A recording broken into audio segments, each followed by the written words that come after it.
Hey voters, Anthony Haslage, the internet politician here. Before I begin, do not forget to like and subscribe to keep up to date on new content. And we're going to roll into the next couple of topics on my list. First off, adoption. I believe that be they single or married, homosexual or straight, black or white, religious or non-secular, anyone who can provide a child in a safe and secure environment should be allowed to adopt. So you making some decent money, you and your spouse don't have a kid, and you want to have a kid because you can't have it in a way in which is biologically possible. Or maybe you have kids, but you don't like them that much, and you would like to have somebody else's kid, and I don't blame you. Adoption should be an option for you. It's weird because you don't see, and it's because of institutionalized racism, I think.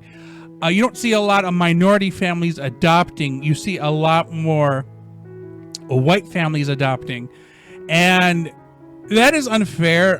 Really should not be limited based on your, let alone your skin color, but based on the way you necessarily live. And let me preface that with, not everybody lives the same white Anglo-Saxon Protestant like lifestyle. Like someone who is maybe from China, maybe a generation removed, maybe they still do the traditional Chinese things. That shouldn't disqualify somebody from adopting. What if you're formerly of Africa, or maybe again a generation removed, and you still partake in certain African traditions or Native American?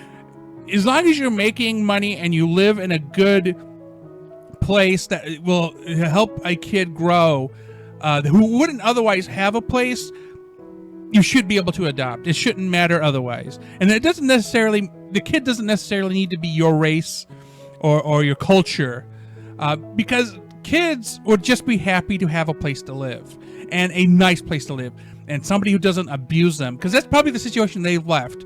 And if they weren't being abused, they were being ignored. And definitely, adoption is a good thing that should be available to everyone who can afford to take on a child. So my next thing is automatic enrollment. Now, I believe there should be a system in place that once a citizen reaches age 18 years, they automatically register as a non-party voter, put into a queue, and serve jury duty, and enrolled into selective service. And that one's probably going to be a hot take because right now, if you register to vote, you kind of get thrown into a jury pool. However, I believe that if that system was set up, that you would not be required to vote, and you shouldn't necessarily be asked to serve jury duty. I feel like these are all individual things you should be opted into.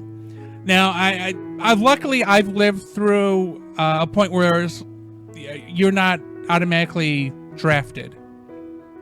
I missed it by quite a few years, but because I feel like if you're going to live in the United States, that at least you should be willing to offer yourself in a time of need. You shouldn't have to vote, but you also shouldn't be removed from the voter registry if you're inactive. Like, because of the pandemic, I've forgotten to vote twice, I think. Both primaries. And I'm almost sure it was both primaries, but I think one primary got rescheduled. So, I shouldn't be, because I think some places have it, if you forget to vote, like a certain number of times in a row or over a certain period of time, they'll remove you from the voter rolls. I don't really think that should be a thing. If you die, certainly remove you from the voter rolls.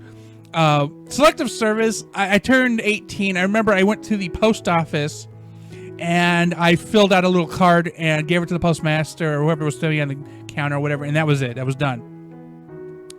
I've been over 40 years old now.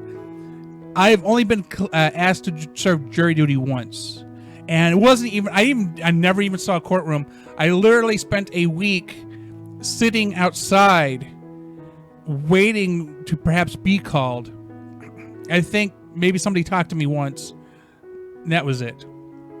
It was the boring, longest week ever, and I was at that time unemployed because I was in school, so I didn't get paid for it. Just a reminder, we're going through my political positions, which you can find on my website at tony.haslage.net, and click on The Politician. Well, that is all the time we have for today, voters. Remember, a good voter is an informed voter who can think for themselves. Do not forget to check out my previous videos on this channel, as well as like and subscribe to keep up to date on new content.